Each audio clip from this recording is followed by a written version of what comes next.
Hello, everyone. This is Gary Raze with Eugene Spotlight, and here we are with Leah Murray at the Shelton McMurphey Johnson home. And I am excited because we got to take a tour just a few minutes ago, and I'm amazed at all the things that they were able to keep intact with the passing years. This home is like you told me about a basement. I don't know if there's a basement or not, but we saw 3 levels going up, and so it's a huge house. Um, the fact that it was built in the late 1800s, I personally was surprised that there was so much of Eugene already built. So there was and it was built in this little location because Dr. Shelton built the house in this location because he wanted people to see it from the train station and help the community grow. He was very excited about Eugene. He thought it was going to be a very prosperous area and just wanted to see it thrive. Well, I understand that, of course, the destination, we didn't have too many cars back then.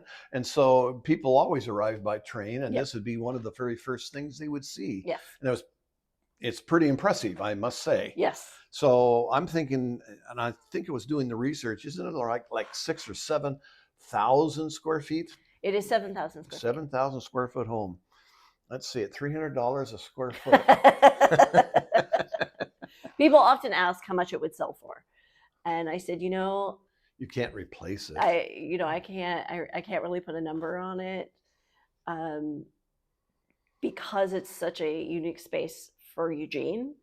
And so you have to take into consideration some of the cultural value. Yes, yes. Exactly. Well, this is one of the very earliest grand homes ever built. In our area, yes. In this area, yes, of course. Yeah. And he had some relationship with Skinner too, as I understand. He bought a lot of property that he ended up owning from Mary Skinner Cook. Okay. Which was Eugene's widows. Yeah. Mm-hmm, mm-hmm. And you told me something just a little bit ago that was fascinating. We know how Skinner's Butte area, it's all trees and forest, but it wasn't that way when this home was built. No. When Eugene came to town, him and his compadres came to town, the Butte was actually and the valley itself hardly had any trees. Number one, it flooded a lot. And number two, the Kalapuya would burn to help with the camas growing and things like that. So there wasn't a lot of reason for trees to grow. Okay. And as we have settled, we have planted more trees.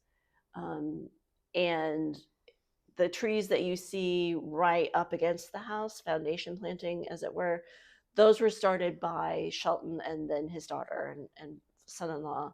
And then the trees that you see up on the Butte itself were planted by the Conservation Civilian Corps. Oh, the CCCs, as we call them, yep. Sure. Back in the 30s. Yep. So this home, and again, you can't establish a value. It has too much value just being what it is and its history compared to a building itself. Right. 7,000 square feet. How many bedrooms altogether? Because they had a lot of kids. So when it was originally built, there were 4 bedrooms. The master bedroom on the first floor, the 3 bedrooms upstairs. Today, depending on what you count as a bedroom, because technically the sleeping porch could be counted as a bedroom, the nanny's room could be counted as a bedroom. There is a bedroom in the basement. There is 6, if you still count the master bedroom on the first floor. Okay, 6 bedrooms. Not 3 and 4 baths. Oh no, we have. So technically, if you count the basement bathroom, there's 3. Okay. Which was put in later. Yes. When the basement was an apartment, that would have been about the time they put the basement bathroom in. But when they first moved in, when the Sheltons moved in, there was 1 bathroom. It was a hot and cold. There was running water. There was a toilet. It probably would have been closer to a composting toilet. Okay. as opposed to the what we know today. Well, I'm going to relate to what we have today. Let me think. They had 4 girls, And 2 two boys, boys and a husband and wife, and 1 bathroom. and a nanny. Yeah, Yeah. yeah. How'd that bathroom thing work out for Can you imagine 4 girls Yeah. today? Yeah. That's Well, mine. they bathed a lot less back then. Yes, they did. Of Yeah. course. There was a lot less. You did a lot more of your getting dressed and getting ready for the day in your room with your basin and your pitcher. Mm-hmm. And so the way that our lifestyles have changed so much in the last 100 years. It's almost unrecognizable from that standpoint. That change is not a gradual No. change. It's like this. Yes. And so we are, I mean, just think of the computers that have come Yeah. on and all the difference Yeah. just in the last 20 years, Yes. 25 years. Yes. Now, you've been kind of their head person to take people around for the last 10 years. Yes. And I'm sure you've had lots of good stories that you could relate to. But let's talk about that itself. How do people sign up for a tour to come to the home? We are really easy. We are open 6 days a week. We're open 3 hours a day. So Tuesday through Friday, we're open 10 to 1. Okay. And Saturday and Sunday, we're open 1 to 4, unless we have an event, unless we're doing an activity. We do have field trips that come on the weekends. We have our afternoon tea that we do, which is one of our major fundraisers. People can also rent the house for birthday parties. That's and what I weddings understand. Yes. And corporate events and different things. So paying attention to our calendar on our website is really a good way to know what's happening. So when you come in and it's one of our open hours days, you just come to the door, you ring the doorbell, and we let you in. It is $6 for adults, $5 for students, seniors, AAA. We take cash or card. We have a number of discounts. We are a participant of Museums for All, which is a program that if you are a recipient of the SNAP program, a family of 4 can get in for free. Wow. There's 2 issues that came to my mind as you were speaking. Number 1, I have a party and I want to have a graduation party for my granddaughter. So I rent out the space, but does that lock everybody else from coming in at that time? So they don't know ahead of time whether they just think they can just come. And right. They might... That's why I said go into our calendar on our website is very important. Our website, smjhouse.org. I'm going to have you repeat that. Go ahead. Repeat it again. smjhouse.org. Okay, you have it. Here's the other issue. A person rents for a party, and you have a bunch of immature level children, whatever age that may be. Who protects all of the items inside as this party is going on? We keep the downstairs fairly neutral because when you rent the house and we do our tea parties and things, it is the downstairs. When you say downstairs, are you saying basement? No. This level? The first floor. Okay. Yeah. Okay. So we don't allow parties to go upstairs for events unless it's one of our own events. And we do have a supervisor on site. Good. That's what I was worried about. People with pop cans and different things and banging into things. So I mean, this is too precious to be destroyed. You would be really, really surprised how careful people are, even children. I mean, they come in and they're just in awe. I host summer camps. I have 9 to 12-year-olds that come in and they get free reign of the house for 3 days. Including sleeping? And it's a day camp. Okay. Yeah, no, it's a day camp. Nobody wants to sleep in our beds. I can tell you that right now. Well, I thought maybe downstairs. I haven't seen. No, we actually have caretakers that live on site. I see. Good. They live in the basement. So anyway, they worship the house. I mean, they just really, really, are very, very careful. And It's really, really amazing. So you also, besides renting it out for parties, but you also put on different venues throughout the year. We do different events. Yep. And talk about a little bit about that. I'm sure they're Christmas theme and Yes. Thanksgiving themes Right. and so on. Right. Yeah. So we have started to do quite a few things around Halloween. Mm-hmm. A couple years ago, we instituted 3 days of old movies. So we did a haunted house, Yes. old movies. This last year, we did a Bela Lugosi marathon. We also have an actor that comes in and does some spooky readings, like Edgar Allan Poe and Legend of Sleepy Hollow. We, of course, our teas are our most popular. They are a 3-course tea. You come in and you get a beautiful table, and you get to drink tea and eat scones and then enjoy the atmosphere of the house. We do summer camps and field trips and other, education programming for lots of different ages. So they leave no scone unturned. No scone, no. And just recently, one of the fun things that we did was we worked with Bill and Dave's cribbage. Oh, yes. And we had three weeks of come and learn how to play cribbage. I can hear tournaments coming in the future. So I'm looking forward to doing, come and learn how to play bridge, come and learn how to do mahjong. If I thought about your Achilles heel or your weakness of this whole situation, is of course your parking. Yes. And there's only about 5 parking spots. Oh, no. Oh, no. No, you can get about 30 cars up here if you park correctly. Okay. Yeah. We have parking on this side. Okay. All right. Okay. So you drive behind the house, and there's more parking over here. Okay. All right.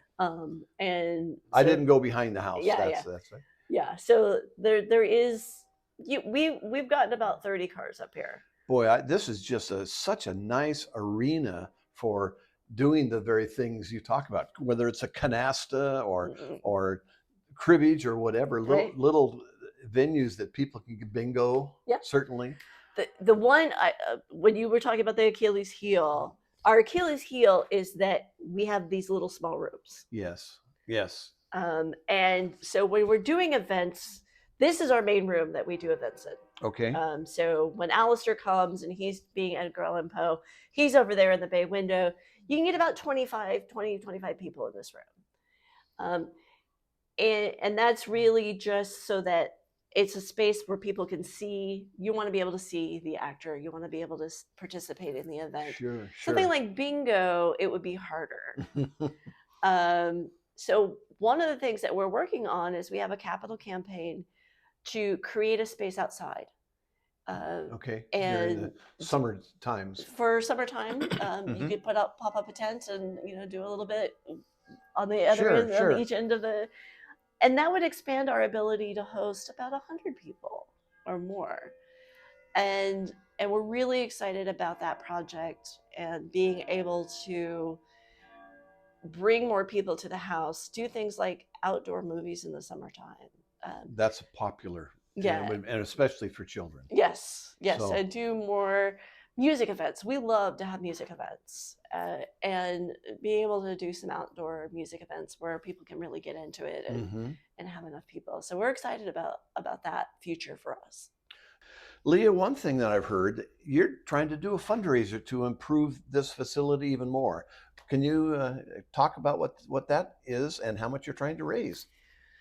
We are doing a capital campaign for the Shelton McMurphey Johnson House Garden Terrace, which will be a deck and patio configuration out on the east side of our property under the trees. It'll be a beautiful venue right overlooking downtown Eugene.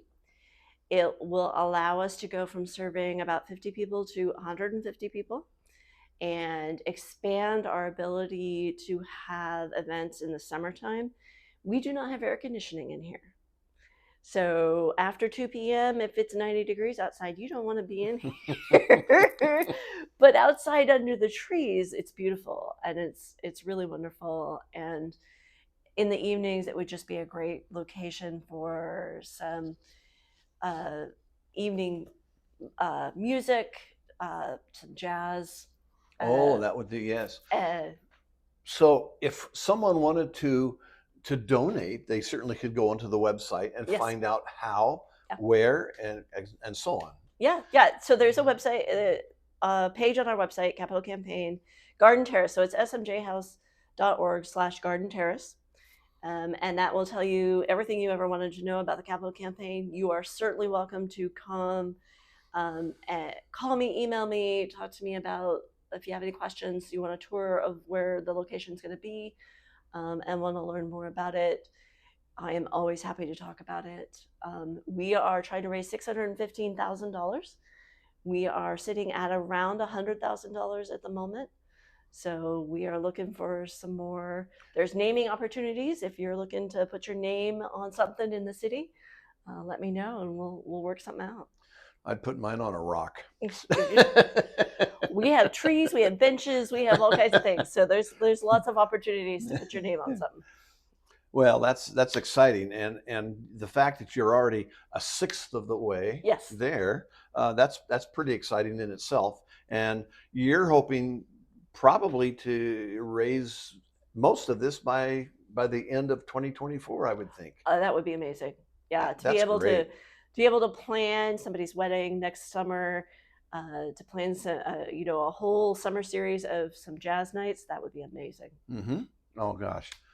Well, I hope you're very successful in that venture. There's just so much here for it to offer people, and we need to take advantage of that, and people need to get on board with helping you raise money as well. Yep.